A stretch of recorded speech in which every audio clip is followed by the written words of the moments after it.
What's up, everybody? Bishop Chris Johnson here, along with CJ. And we have a very special guest today in this episode of the PK Podcast. My good friend, the pastor of the Higher Ground Worship Center. Yes, center. Center here in Murfreesboro, Tennessee, Pastor Andre Christman. Praise God. Praise God. Yes, sir. Pastor, Glad to be here, man. Man, we're so pumped to have you here.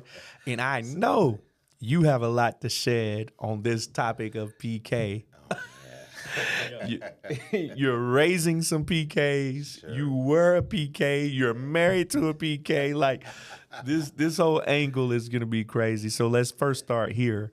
You grew up in the house with a pastor, and so tell us a little bit about that. Where did you grow up? Sure. Who was your father, and how that whole thing played out and shaped you into who you are today? Sure. And just out of kind of deference, I actually had a few years growing up there in Shelbyville. My father pastored Bright Temple Church of God in Christ there in Shelbyville, and at least from kindergarten or birth till about first or second, probably about first grade. I knew in terms of he was in ministry, but we were under Bishop King, and so I knew there was something different because he sat on the platform, and the teachers that we had, I'll tell your daddy, I'll tell your mom. So I knew something was a little bit different, but it wasn't until '85, which would have been, I think, my first starting my second grade year, that he became the pastor, and it really began to kind of sink in when you see him now every Sunday and every Wednesday night teaching and having an anniversary and those types of things that went with that, and you begin to see somebody can hit me, we could be playing, and then I turn around and hit them, but it really is going to become a federal case. when you hit them back now. Wait a minute, I did first, to recognize, and I don't know, and I don't know, obviously I recognize, sitting with two PKs as well, I don't know that I ever, at least at that age, had the sit down to say, son, this is just part of it. Wow. I think that, in terms of they've grown and tried to make things as normal. And, I think that mom and dad were hard on Larry Jr. and myself. But no, really just kind of sit down that, hey, since this has happened and your dad's been elevated to this position, you got to do, X, Y, Z. In terms of those standards were there. Yeah. Even though maybe necessarily that particular conversation, and I think it did come later. Yeah. Or whatnot, and maybe because it would actually sink in more to appreciate, because maybe at 7 or 8, you still think, well, it's still unfair. Right. You saw them hit me. Yeah. You said nothing to them. But all of a sudden, I'm losing my Sega privileges. Sorry, CJ, I know you know nothing about He doesn't know about Sega. No, Sega. Right. Sega's way before his time. I know it's a video game. How about that? I know it's a video game. But your dad knows. Oh yeah. But that was just, that's part of it, and with seeing it full circle. You mentioned, in the intro, my sons. It's seeing it full circle that we do. Maybe you learn and grow or whatnot, and as they're coming into the age probably where mom and dad did have that conversation with me at 13 and 10, I think it's a place now where they can sit in to just kind of let them know, to actually have that conversation. There are going to be some expectations, that are a little bit different. Yeah. And no, you didn't volunteer for this. Yeah. You didn't sign up. Right. I do try to say now, y'all know that there's some privileges, and perks that, along with the pressure. Along with it. So and they're walking into it. Yeah. But there's no manual. You're absolutely right. And I wish it came with a manual. Yeah. You know, there were some questions I remember that I had, you know, growing up. And like you said, they try to make it as normal as they could. But what was the parts for you that, you know, even now when you look back over it, what were the parts for you that just simply wasn't normal? Like, you know, you see some of your friends growing up, they were able to do certain things or say certain things, or what was that not normal part for you? Oh, that's good.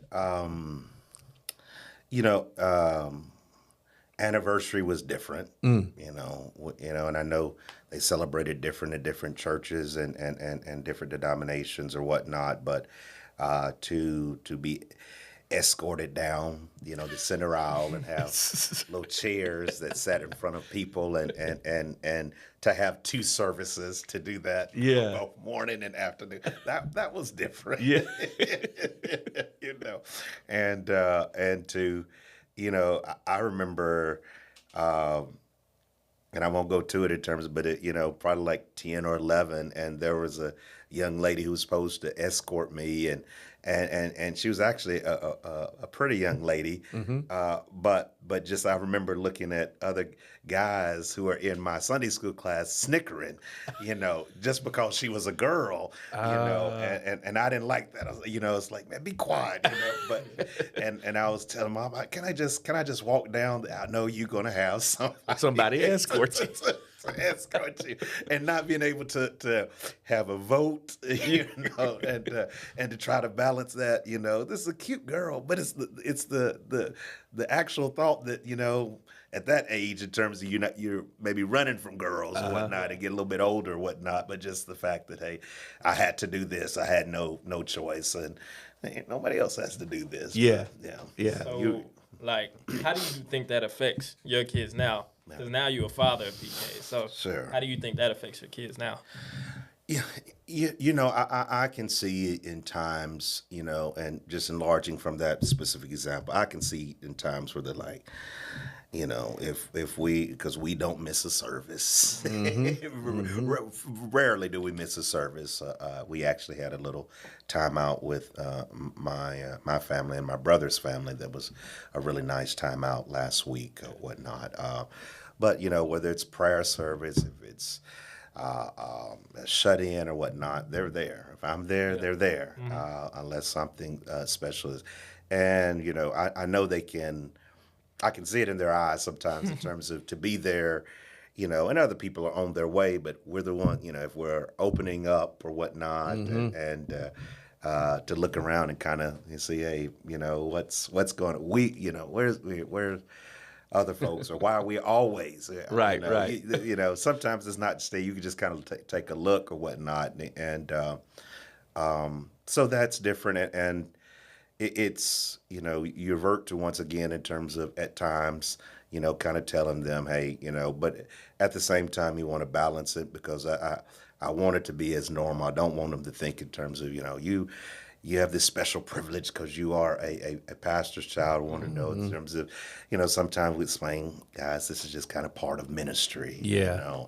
And to kind of explain it from that context, that it's not just dad preaching, not just on the pulpit or whatnot, but I just try to remind them, that, if sometimes got to go to hospital, or sometimes we have to make home visits or bring a meal to a member, that, guys, this is part of it, and it's no secret in terms of my congregation or whatnot. I tell them, dad is paid, or whatnot from part of ministry. So say this is, while I don't do it for this, I said, I said, the church gives me what I receive. I don't have any, I've never voiced to say in terms of y'all don't pay me enough or anything of nature. I take what the trustees give me, but I do let them know that, this is helping to provide for you all, you and Caleb. And so, with that, there's also the responsibility to, beyond in terms of obviously most important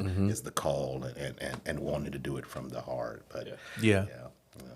What are some of the lessons you remember from your dad? Just, let's take church out of it. Let's just from father to son.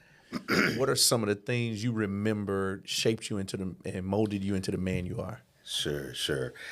Well, I remember one lesson that he gave me, and as I said before, with a child who's just turned into a teenager and one who's 10, it won't be too far down the road just because how our society is advancing and what they're hearing in terms of the locker room or whatnot. But he probably told me in college, I never forget it, I just was on the little basketball court behind our house, and he just kind of took that time to kind of give me a lesson. He said, son, and I think this obviously there's part of this for ministry, but I think this is part for life. He said, these three things, he said, I want you to make sure, he said, wherever you go, he said, be mind these things and ask God for his direction because they can bring you down. And he said, that's power.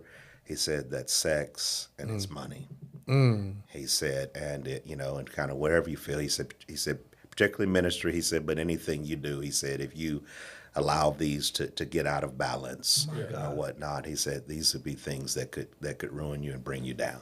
Power, sex, money. And money, And that's something that I remember it almost crystal clear, in terms of that, and something I carried to me to this day. And there will be a day I know that I'll share that with Andre and Caleb, just to kind of things to be aware of as you're growing with it. And I think that would go if you're business, if you're a great, athlete, if you a preacher, I know you doing a little bit of it all, Brother CJ or whatnot. But to be mindful just of those things, and think just as a man, he wanted me to be mindful beyond the pulpit, beyond in terms of, as you say, in terms they were preparing us for ministry. Yeah. But I think he never thought that it was one dimensional. Yeah. And to ever just be caught up in terms of platform ministry, but how you carry yourself, when you come down, when you, in jail ministry, when you're visiting the sick, when you fishing, when you playing basketball with your friends, it's all of that is important. So that kind of gave me a lesson of well-roundedness, and that I needed to pay attention to that. Yeah. Now, did you have any siblings in the house with you when you grew up? I did. Older brother. Larry the second, who pastors at Bright Temple in Shelbyville. So he took the home church, or the church where Dad began in terms of his pastoral ministry. So he's 2.5 years older. Yeah. So it was just you two? It's just us two. And both of you are preachers? Both of us are preachers. Yeah. Look at this. You got a whole house full of preachers. Now, was your mom in ministry as well? She was, but Mom took a role as she's kind of behind the scenes. Yeah. And a tremendous support to my dad, but she was not one who wanted to be in front of people speaking and those types of things. And it was kind of different because I think she got a little bit more out of her shell when Dad founded the ministry here, because it was her and him. Bright Temple is a little bit more established. In fact, it's 2024. In 6 years, they'll be celebrating their 100th year celebration. Wow. So, in fact, Bright Temple, the church my brother pastors, was started in 1930 by our great-grandfather. Oh, wow. So it's kind of full circle. That's a generational... For him to, to come and to be pastoring that. But, but with that, she was a little bit more vocal here because it was just starting with them as opposed to the more established church where she was a tremendous supporter and protector of Dad, at Bright Temple. But there were a lot of other people in offices and leadership positions where she didn't have to step up or be as vocal. But. Was she strict at home? Oh, man. It was legendary, CJ. It was legendary. Legendary when we got in trouble. You talk about another thing about being a PK. Yeah. I had remember a church member saying, she said, it just happened. She said so quickly. She said, but the fact that Andre is no longer sitting beside his mama in church, and I did. I sat like right beside her till I was like 12. Wow. And then I joined the choir, and so That was your way out. That was her way of saying, if you don't want to sit here, you better do something. So I joined the choir, and I did that for about a year, and then I eventually worked my way back. I saw that you got this talented man, Brother Jeremiah, who's running your station. I saw my brother was back running the system and Bright Temple. I said, hey, he could use some support. Some help. Particularly he's in college. I said, hey, Dad, for those nights he don't come, down from Murfreesboro or whatnot. So I became his apprentice, and I got to actually go to the back of the church. So wow.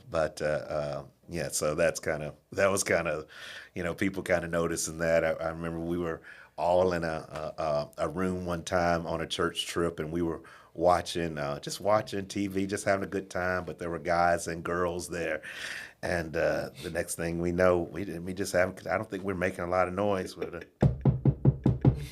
And so she came. It was my mom at the door, and she didn't make a scene. She just, y'all need to come on and get ready for church or whatnot. Yeah. I don't know how close it was ready for church time, but the bottom line is in terms of that we would be in there, making, and you could hear as we left, we could hear them laugh. Our peers laughing. Y'all know. Y'all better get. Y'all know Sister Brenda's about to get. And stuff. So, you get that comb that pops you, whatever, because you were doing something that you shouldn't have been doing, not paying attention or whatnot, and the kids behind you, ooh, they're laughing, Every now and then got taken out, Now, she usually didn't embarrass her, but I mean, in terms of it's just enough to know, that she's walking out of church. Yeah. That can't be good. So, was church optional for you all? Oh no, man! You see the way he said that? Oh no. No, man, my parents, and I bet you had parents like this. They didn't send us to church. Oh no. They brought us. Exactly. They brought us. So no, it was, even when we 15, 16, whatnot, it was not. No, Mom and Dad, I'm gonna sit this one out. That was the biggest misconception I think people have of PKs. The people who don't understand this lifestyle, they'll look at that and they'll say, why would your parents make you do that? Why would they bring you up in church? You robbing you of your childhood. They do. Do you feel, I think this is going to help so many people, and it'll bring clarity. Sure. Do you feel like, looking back now, I was robbed of a childhood, I didn't have A, B, or C? Like, well, how do you feel like them taking that approach? You know what I'm saying? Sure. What do you feel about that? Well, I think that's a great question. And how old are you, CJ? 21. 21. Yeah. I think it's when I got to, in terms of last year of college, grad school after that, I think it finally started to sink in, and even now I've had conversation with my mom, probably about a month or so ago, just went out to eat with her just to say, hey, Mom, I'm sure I didn't appreciate it then. Wow. I'm sure I didn't and whatnot. And I wasn't going to say too much because because I wasn't going to catch a spanking. Even now, you can still get it. I wasn't gonna say too much, or whatnot.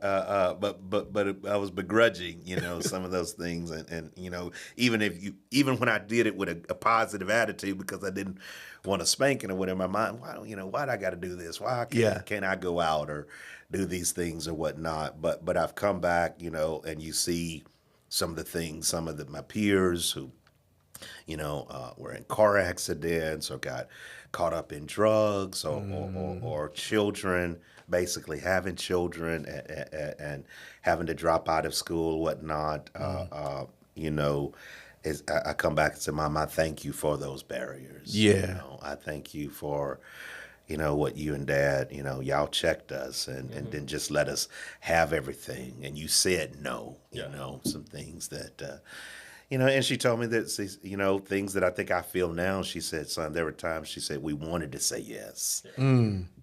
She said, we were not trying to be unpopular parents. We weren't striving for that. Yeah. But we just didn't believe in terms of that we could allow you to do everything and raise you in the way that God desired. And so, Turns out it was the best choice. Oh yes, absolutely, absolutely. And I went back and I praised my mom and whatnot. As you both know, my father went home to be with the Lord in 2009, and so I wish I would have said some more of this to him. But while he's not here, I can say it to my mom. Yeah. But praised him because I said, Mom, your generation.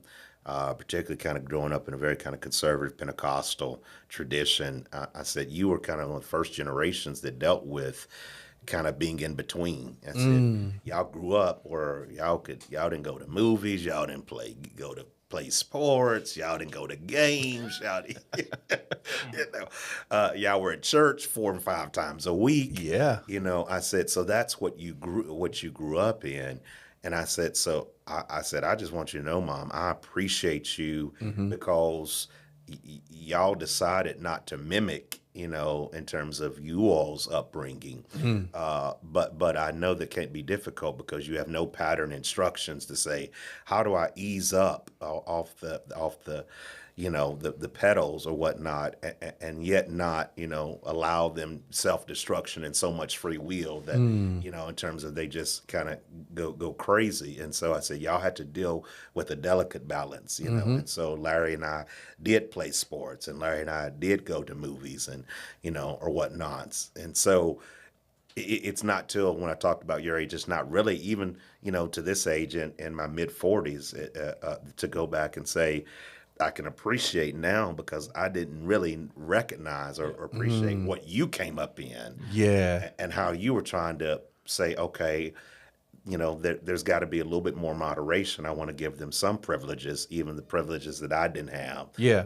And yet balance, not letting, just letting them kind of go the way of the world. So I said, I can appreciate that was a kind of a difficult. And she said it was. Wow. Said it was. To your point, she learned some lessons from her parents, and she wanted to provide.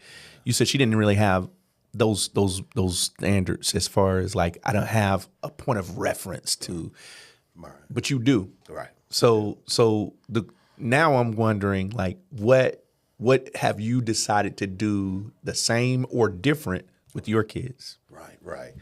Well, to that point in terms of, obviously we've allowed them to participate in sports and those types of things. Now, I may be a little bit old school. Now, we didn't go to dances. We didn't go to house parties growing up. And just be honest, I'm not going to be in favor of AJ and Caleb, years later. I'm, in terms of, I don't know the environment and those types of things. I remember a young lady who gave me an invitation. This is I'm a sophomore in high school. She said, I'm giving you this to you. She said, but I know you're not going to come. That's how it be. That's how it be. And so, but man, I want them to, when you get when they get out of my household and Crystal's household, I recognize in terms of the world is for them to explore. And so I think about that too. And so, we try to say yes in terms of some things that we don't think are harmful for them, even maybe things that I haven't done. For example, they've had this since, or whatnot. They were baby. I think AJ was on a iPad in his kindergarten class. Yeah. So I got my iPad after 3 or 4 years of pastoring. AJ and Caleb at 13. AJ's had his iPad for 2 or 3 years. Caleb got one for Christmas. Now, if I was old school, like that shouldn't be. It's the devil. And my mama told me a computer was a devil. I remember those things. I'm like, what? And I still tell AJ because he actually got a phone too last Christmas, and I said, I just want you to know, I said I didn't get a phone to my senior year of college. I Yeah. said I was 20 something before I had a phone or whatnot. Particularly when I was talking about getting him, I said, well, if we get you a phone, it's gonna be a flip. Do they even make those anymore? I don't know. But he's like, Daddy, no.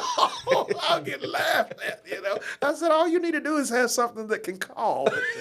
But, I'm trying to be more, so even in that, allowing them things that I might not have had or might not have, so, where I can. I had a great childhood, man. And so, I'm, as I said, I'm thankful for even the strict restrictions that my parents had on me. Yeah. But I do want me, keeping in mind that I do have to want to, where we can let off and let them breathe because of the pressures that they have, but from the call that's on my life and Crystal's life, where we can let them breathe and maybe even do some things that, maybe we didn't do growing up, but they're, not necessarily that I think that are negative or whatnot.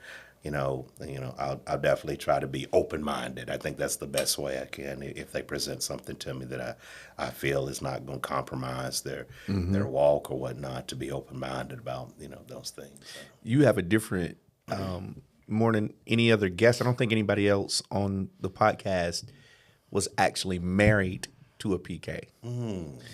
And I think that's a very interesting dynamic, because one of the reasons why I feel like that's interesting is because, as you know, marriage in and of itself is different. Yeah. We're not even PKs if we're just married, because we come up from two different homes and households. We were raised differently. We got to come together and work this out. That's right. How has that been married to a PK? Because obviously, y'all didn't come out of the same church. No, we did. And so there's some values that you had to come to an agreement on that may have been looked a little different. And Sure. How's that been? Sure. I think that there's been a good coming together, a good meshing. She has, and Bishop Robinson and Mother Robinson have a lot of similar ways in which they raise their children that are similar to Larry and myself as we were raised by our parents. And so a lot of that was similar in terms of they know and certain ways even, more strict. And I won't get into all of my wife's testimony, but she talked about in terms of they got laughed at because they wore the dresses, or whatnot. And they didn't wear. We may have to have her on the podcast. Should have had y'all together. She would have been a good one, man. So she knows what it's like to kind of be, made fun of, or teased for that particular, and so I think a lot of that was now, differences. We were us two. She grew up in a family of 6, and so for most part, in terms of a lot of similar. In fact, we found out that some of the churches that we fellowship with, they were fellowshipping with them on one hand, we were fellowshipping on the other, and never met. Wow. It would Lord have loved. I think my father would have loved, Bishop Robinson and their family, had he lived to see that, but. Yeah, we come up against different approaches, different approaches sometimes, but there's not really been in terms of really a whole lot of disagreement, from that. Her father stands for righteousness, So he stands on it, huh? I tell you, I thought one of the funniest things in terms of talking about old school, I'll never forget, this was probably 2 or 3 years into our marriage, and so we had Jesus Oasis to come, and he preached the message for our watch meeting to close us out as we moved into the new year. And so I have him in my office, and he's downstairs giving time to prep before we go up, and service is high, and because we've been praying and things of that nature, and so he's looking around, and I said, "Hey, glad to have you, Bishop," and all that kind of thing, and I said, "Yeah." He said, "Where's Crystal?" It's she gonna give him for saying that. See, she had not felt well, and she's not felt well, and so He said, "Skip all that small talk." Hey, that's really what is like. It's okay. Thank you for inviting me. Thank you for bringing me to your office. Where's Chris? And I said, "Miss, she didn't feel well." I said, "Oh, you could tell it." So I think he might have even called. I can't. He called it. Where are you at? He said, "Well, Daddy, I didn't feel well today." "Oh, you gotta believe that the God." where your faith? Where your faith? And so and they've been similar in terms of my family. So a lot of that was but it was just kind of interesting to see, just kind of the household that she grew up in and the values and stuff. But they're very, very similar. That's awesome. Hey, if you're just joining, we've been sitting with Pastor Andre Chrisman, PK. And while we're flowing in that vein, I want to make a quick announcement on June 29th, coming up here at the end of the month. We're going to have our PK mixer.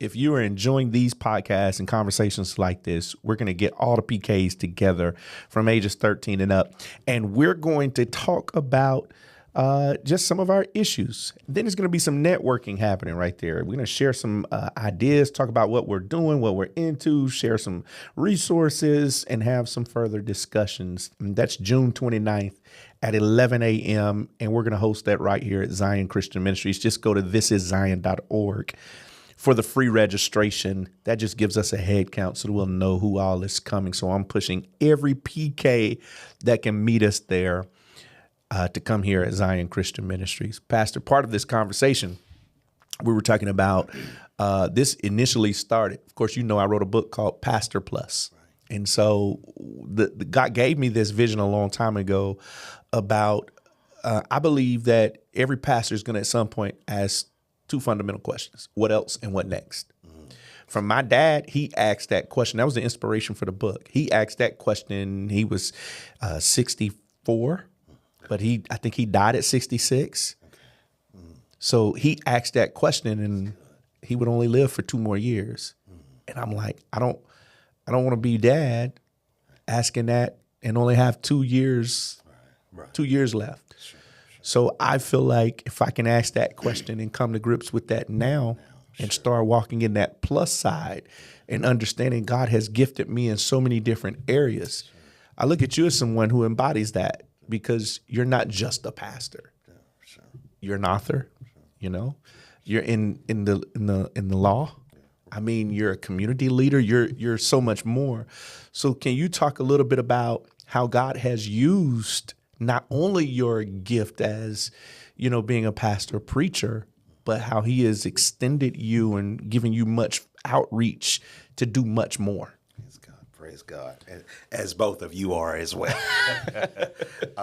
And first, just kind of take, as I say, a station identification. Thank you, Bishop, for having me and for this forum and how you're so forward thinking in terms of our community. You really, kind of set a standard for that, and I've always admired that about you. Thank you so much. You really kind of, look at ministry from different angles. Thank you. I think that, that's important.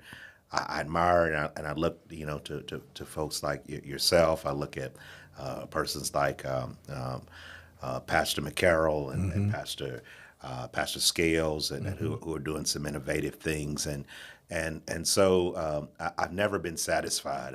It's interesting that your dad asked those 2 critical questions, and I'm going to carry that with me from today. What else and what's next?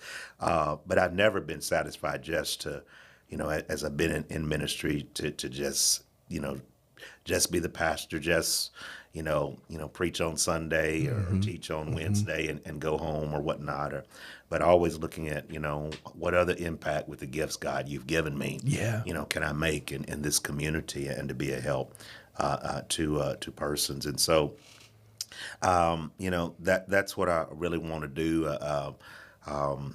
To continue to pray over that, to look to persons who are making strides, and to kind of think critically over how it can make an impact, because it's a well-rounded thing. It's a well-rounded thing. We want people to definitely move to that better place in God, to be what God has called them to be, but also there are persons who are dealing with their tithing, but they're and giving offering, but they're still broke, because they are not doing well with the 90%.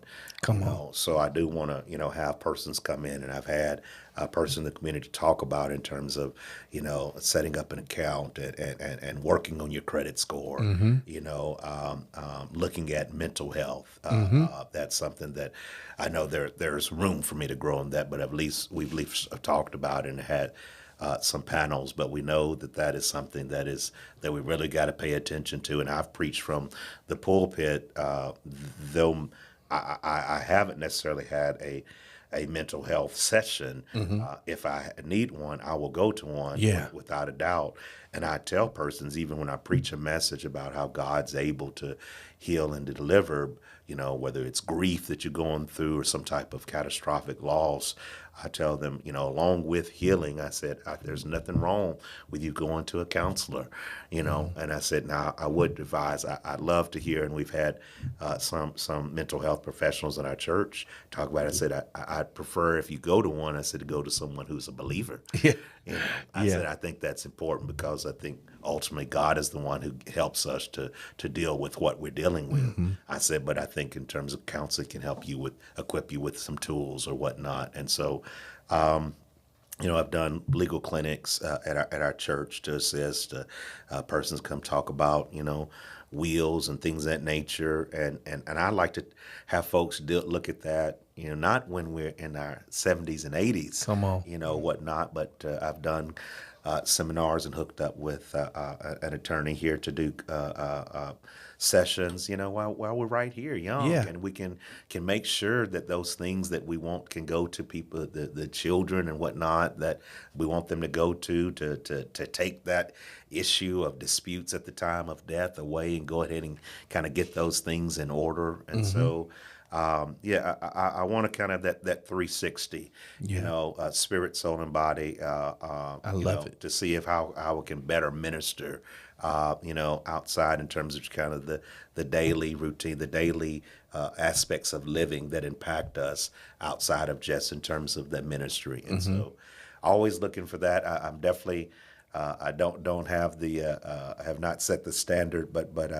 I'm not satisfied, and I think that's a part of it too. I don't think that I ever will arrive, but I want to make sure that I'm keeping an eye towards how I can be better, and some of the things we're working on, a thing now we're going to share with the church in terms of our communication platform and those types of things. So, And you're also an author?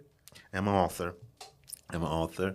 Part of my testimony, I've heard you share how God blessed you and delivered you. Part of my testimony is that I, struggled for 17 years with lust addiction, and started when I was a freshman in high school, and went through actually up to the time of beginning as a pastor. And so for some 17 years, I struggled with that.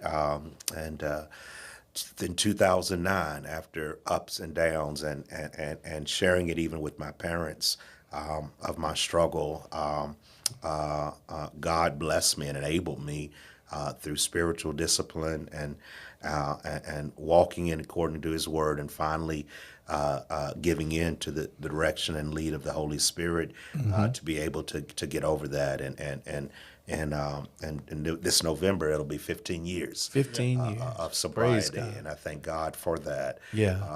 But what God made me do, and because you author yourself, He made me come back and say, okay, now that I bless you to get through that. He said, it's not enough for you to just give a testimony or talk to people about that. He said, you need to now go back and write about it and help others who may be going through that same struggle.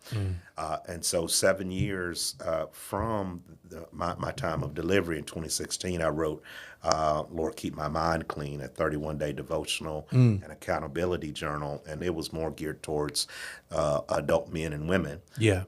And we shared that sometimes at conferences and seminars. But in 2021, is the Holy Spirit was just really still tugging at me, saying, "Hey, you didn't actually, get involved with this as an adult. You got involved with this as a child. Wow. At 14, and so you really need to write something." That's going to be a help and a blessing to children. And so in 2021, I wrote Lord, Keep My Mind Clean, Teen Edition.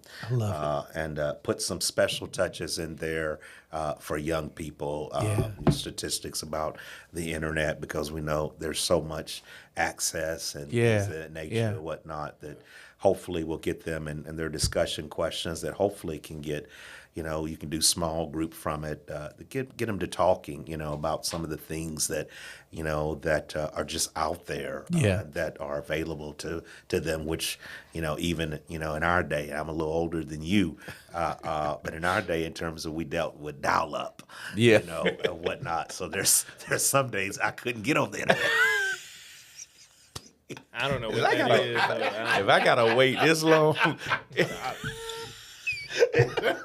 that's just the truth. Yeah. I mean, CJ, Andre, Caleb, they would, they would look at me crazy. You actually try to get on the internet? I don't understand. and they would have heard that file that. They would have been like, "What is this? What is that?" So there's so much, so much reels and and I know things that I'm sure CJ could tell me about, Caleb and Andre can tell me about that I don't even know, and so trying to hold on to God, in that atmosphere, and Satan is really, let's just be honest, he is really after godly young men and women. Yes. He's really after them or whatnot, because he recognizes, I've watched some of your messages or whatnot. He recognizes the impact that you all can have on this generation.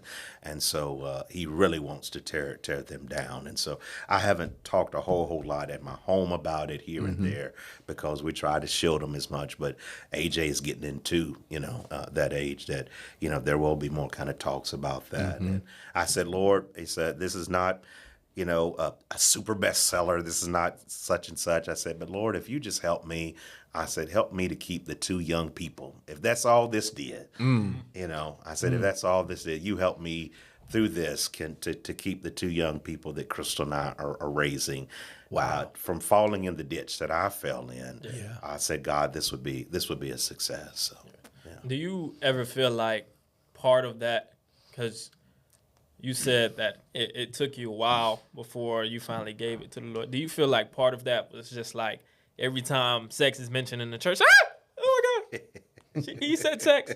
Like, you know what I mean? So do you ever feel like it was something that you were ashamed of, you felt guilty about bringing it up to like a elder or the pastor or a mentor or anything like that? Do you ever feel like you had some shame behind that? Absolutely. I mean, I think that it was, and we were taught, and you can, not to cast any type of aspersion, but we were, taught, in terms of, hey, guys, y'all not hanging out with, girls at all hours of the night, and you're not doing those types of things. So that is kind of the atmosphere and backdrop, and then once it got into it, it was not a situation, and once again, this is not to cast aspersion on youth leaders, but it's not the type of thing that I think you can just easily talk about. It's not just like, man, I have a cussing problem, or I've got an anger problem or whatnot, that I think would seem more palatable. There are palatable sins. It is. There are palatable sins to talk about, and I